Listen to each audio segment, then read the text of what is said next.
សំណង់អាគារធ្វើពីឫស្សីមួយខ្នងស្ថិតនៅក្នុងបរិវេណមជ្ឈមណ្ឌលបណ្ដុះបណ្ដាលវិជ្ជាជីវៈសហគមន៍ក្នុងភូមិសាមគ្គីសង្កាត់ត្រពាំងក្រសាំងខណ្ឌពោធិ៍សែនជ័យនឹងឈានទៅបញ្ចប់ការសាងសង់នាពេលឆាប់ៗខាងមុខនេះ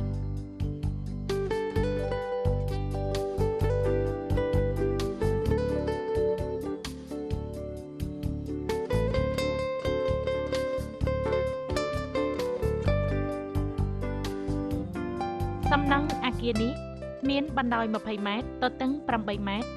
កម្ពស់5ម៉ែត្រ50សសរផ្នែកខាងក្រោមសង់ពីឥដ្ឋដីសង្កត់ចាប់ពីធ្នឹមឡើងទៅលើសង់ពីឫស្សីទាំងអស់រាប់ទាំងដំបូល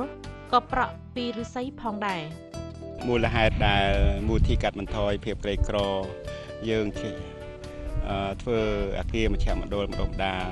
ពីគ្រោងឫស្សីនិងដីឥដ្ឋសង្កត់នេះយើងមានបទពិសោធន៍ជាច្រើនដែលចង់លើកតម្កើងនៅផលិតផលដែលប្រជាសហគមន៍យើងអាចធ្វើបានដូចជាដីឥដ្ឋសង្កត់នឹងមួយ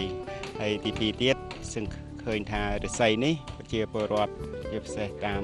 សហគមន៍នៅតាមខេត្តក្រុងនានាហ្នឹងគាត់បានប្រើប្រាស់ឫស្សីហ្នឹងកែច្នៃធ្វើជាផ្ទះធ្វើជាវត្ថុប្រើប្រាស់ជាច្រើន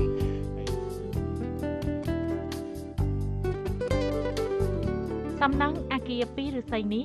ជាផ្នែកមួយនៃវគ្គបណ្ដុះបណ្ដាលសម្រាប់ជាងសហគមន៍ក្នុងប្រទេសកម្ពុជាហើយក៏ជាលើកទី1នៃការនាំមកនូវចំណេះដឹងបច្ចេកទេសថ្មីពីការច្នៃប្រឌិតរុក្ខជាតិឫស្សី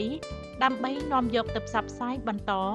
ដល់សហគមន៍នានាទូទាំងប្រទេសកម្ពុជាវគ្គបណ្ដុះបណ្ដាលនៃការធ្វើគ្រោងឫស្សីហ្នឹងគឺដើម្បីឲ្យមានការរៀនសូត្រស្គាល់តម្លៃពីការច្នៃប្រឌិតឫស្សីនេះអាចធ្វើជាអាគារអាចធ្វើជាក្នុងចំណោមបណ្ដាញសហគមន៍យើងនៅក្នុងប្រទេសកម្ពុជាយើងហ្នឹងខ្ញុំមករៀនបើគិតទៅអស់រយៈពេលប្រហែលជាង2ខែហើយអញ្ចឹងការយល់ដឹងរបស់យើងខ្ញុំហ្នឹងបើគិតតែខ្ញុំបានចេះដឹងហើយនឹងខ្ញុំអាចធ្វើបានហ្នឹងប្រហែលជាខ្ទង់ 90% ហើយ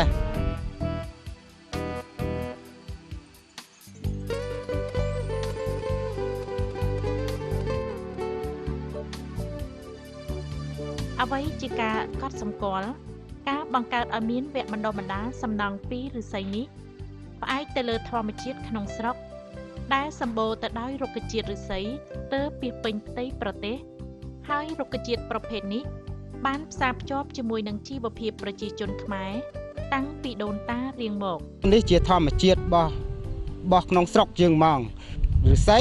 យើងអាចដាំបានដោយខ្លួនឯងយើងយកមកប្រើប្រាស់ដោយខ្លួនឯងបានជាការពិតតាមការស្រាវជ្រាវជាធម្មតាឫស្សីដែលមិនមានការកែច្នៃប្រើប្រាស់បានយ៉ាងយូរពី10ទៅ15ឆ្នាំតែសម្រាប់សំណង់អាគារនេះ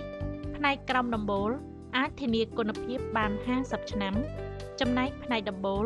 មានគុណភាពត្រឹមតែ20ទៅ30ឆ្នាំប៉ុណ្ណោះបើគិតទៅខ្ញុំធ្វើដោយដៃផ្ទាល់បើសិនណាជាធានារបស់គុណភាពរបស់ខ្ញុំនឹងខ្ញុំជឿជាក់ថាគ្រឿងក្រមនឹងខ្ញុំអាចធានា30ទៅ40ទៅ50ឆ្នាំហ៎ប៉ុន្តែដំបូលខ្ញុំអាចធានាបានถึง25ទៅ30ឆ្នាំនឹងដំបូលប៉ុន្តែវាមិនខូចខាតទាំងស្រុងទេប្រហែលជាខូចខាតមួយចំនួនតិចយើងអាចជួសជុលឡើងវិញបានបច្ចេកទេសកែច្នៃផលិតផលឫស្សីនេះមិនមែនកើតឡើងដោយឯកឯងនោះទេ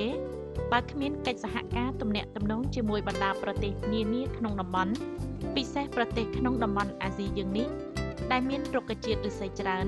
និងមានការកែច្នៃប្រសើរជាងសហគមន៍ក្នុងប្រទេសកម្ពុជា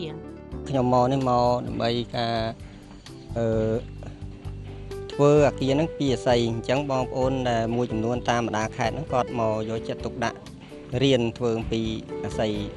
ដូចនៅក្នុងសហគមន៍អេកូទេសចរធម្មជាតិឃុំជីផាតអញ្ចឹងបាទខ្ញុំចេះមកពីជាងមកពីកូឡុំប៊ីយ៉ាងទៀតយើងឃើញថាបទពិសោធន៍នៅប្រទេសថៃនៅប្រទេសហ្វីលីពីន